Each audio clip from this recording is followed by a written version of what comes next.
سمع الله لمن حمده. السلام عليكم ورحمة الله.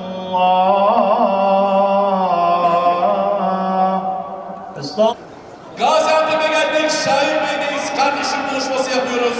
Hele bir bakalım bizimle burada buluşmaya. Kimler gelmiş?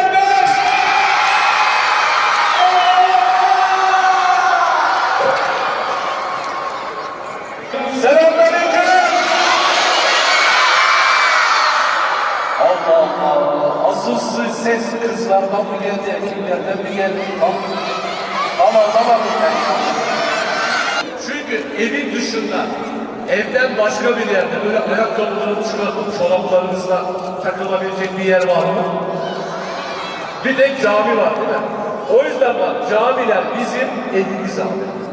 Ve burada istediğimiz gibi takılmamız lazım, vakit geçirmemiz lazım, arkadaşlarımızla buluşmamız lazım.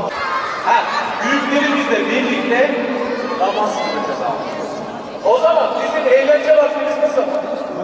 Bizim camideki eğlence zamanımız. Namaz biter, dua biter, büyüklerimiz çıkarlar, sonra camiden kudurma zamanı gelir abi. Aynen öyle. Peki şimdi neredeyse yarın Brawl Stars oynadığını söyledi abi. Ne yapacağız? Brawl Stars yapan şirket ne? Süpersel. Çocukların öldürülmesini normal görüyor ve destekliyor. Peki o zaman Brawl Stars oynayabilir miyiz? Oynayamayız. Burayı korudukları için şehit düştüler.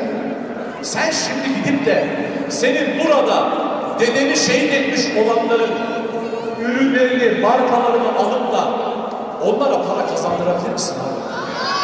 Yapamazsın. O aldığı o silahlarla, bombalarla ne yapıyor abi? Filistinli kardeşlerimizi şehit ediyor. Bir de bir şey daha yapıyor çocuklar. Burada kimlerin akrabasında polis var? Çok güzel. Kimlerin akrabasında asker var? Biz askerlerimizi ve polislerimizi seviyor muyuz? Evet. Onları korumak istiyor muyuz? Evet. Niye? Askerlerimiz ve polislerimizi niye sevip korumak istiyoruz? Çünkü onlar bizi koruyor abi. Bizi koruyorlar. Biz boykotlu markalara muhtaç mıyız? Hayır abi, değiliz. Ben İstanbul'dan buraya sizi eğlendirmeye falan geldim. Sözler almaya geldim. Brawl Stars olacaklar var. Yarınız Brawl Stars oynuyorsunuz. Delikanlı gibi kim şunu diyor? Abi ben buraya gelene kadar Brawl Stars'ın boykot olduğunu bilmiyordum. Ki bilmeyebilirsin abi, çok normal bir şey. Ben de önceden bilmiyordum. Sonradan öğrendim. O yüzden abi, benim için şu an itibariyle Brawl Stars bitmiştir ve ben buradan çıktığım zaman Brawl Stars'ı söz sileceğim diyenler alkışlasın, duyun bakayım. Nerenin firması? Hangi devletin? Çin, aynen. Tencent bir Çin şirketi, Çin'e ait. Ve Tencent şunu söylüyor. Her sene kazancının belli bir kısmını Çin devletine bağışladığını söylüyor, tamam mı? Şimdi peki bu Çinliler ne yapıyorlar? Doğu Türkistan'a hizmet ediyorlar. Doğu Türkistan'ı duydunuz mu çocuklar? Doğu Türkistan'ı bilenler el kaldırsın bakayım. Aferin size. Bilmeyen var mı Doğu Türkistan? Olabilir yani, hiç duymamış olabilirsiniz. Ben Doğu Türkistan'ı falan duymadım abi, bilmiyorum. Güzel. İnşallah anne babalarımız öğretir size. Şimdi bakın. Doğu Türkistan diye bir yer var. Aynı Filistin gibi bir devlet burası çocuklar. Orta Asya'da, Çin sınırında. Ve onlar bizim hem kan bağı olarak kardeşlerimiz. Aynı ırktan geliyoruz. Hem de onlar bizim din kardeşlerimiz. Filistin'dekiler gibi. Yani bizim öz kardeşlerimiz onlar. Ve Çinliler onlara ne yapıyor biliyor musunuz? Onların hepsine işkence yapıp zulmediyorlar. O zaman PUBG, Valorant, LoL bunlar boykot mu? Evet diyen alkışlasın bakın. Aynen öyle. Bunlar da bir boykot. Ben sana abi söz veriyorum. Ömrümün sonuna kadar tek başıma bile kalsam boykot yapmaya devam edeceğim. Söz diyenler alkışlasın, ben duyumu adam. Aferin. Bir tane böyle çikolatalı bilmem ne bir tane gofret. 15 lira. Şimdi sen boykotlu bir gofrete gittin. Hani bir taneden bir şey olmaz diyor ya arkadaşımız. Gittin 15 lirayı verdin. Gofreti aldın boykotlu. Peki o 15 liranın bir kısmı İsrail'e gidiyor değil mi? Yardım amaçlı İsrail'e gönderiyorlar. Peki diyelim ki İsrail bu 15 liranın hadi kabaca hesap yapalım 5 lirasını aldı. Sen şimdi bir tane gofret aldın, 15 lira ödedin, bunun 5 lirası İsrail'in cebine gitti. İsrail bu 5 lirayla soruyorum şimdi size, kaç tane mermi satın alabilir? Ben size söyleyeyim, bir tane mermi, dışarıda satılan bir tane mermi, atıyorum kafadan 50 kuruş olsun.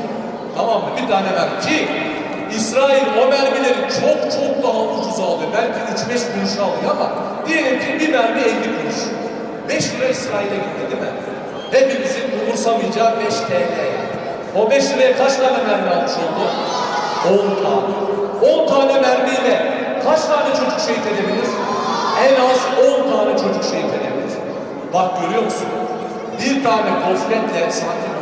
Bir tane gofretle tam tamına 10 tane çocuğu şehit edip öldürebiliyorlar. Şahin Bey Millet Camimiz ve Külliyesi çocuk dostu bir cami. Biz burayı inşa ederken de çocuklarımızın her saat burada vakit geçirebileceği, gerek ibadetlerini yapmaları, gerek Kur'an öğrenmeleri, gerek 4-6 yaş çocuk kurslarımız, yine kütüphanelerimiz, çok amaçlı salonlarımız, çocuk yaş gruplarına göre ayrı ayrı çocuk oyun alanlarımızla burası çocukların çok sevdiği bir mekan.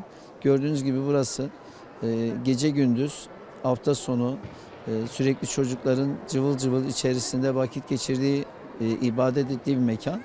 Bir de çocukların çok sevdiği Sertaç abileri var. Onu da bugün davet ettik. Gördüğünüz gibi her taraftan çocuklarımız buraya geldiler. Bu etkinliğimize katıldılar. İnşallah bunu artık bundan sonra geleneksel hale getirip her cumartesi burada öğle namazının akabinde çocuklarımızla burada etkinlikler yapacağız.